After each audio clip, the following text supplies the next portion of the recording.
Did you know that Roblox's most famous hero character was created by a dying teenager who wanted to leave something good behind? For years, players loved Captain Starlight on the biggest roleplay server. He saved the day, helped new players, and made everyone smile. But nobody knew the truth.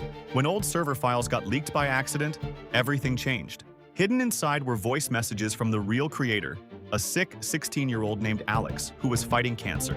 "I won't be here much longer," Alex whispered in one recording, "but maybe Captain Starlight can keep helping people when I'm gone." Alex spent their final months writing quests and training other players in secret. They wanted their hero to live forever, inspiring kids to be brave and kind. When the community learned the truth, they cried. Captain Starlight wasn't just a game character anymore. He was Alex's gift to the world. Now the server runs a special program, giving gaming computers to sick kids in hospitals, because sometimes the greatest heroes are the ones we never see.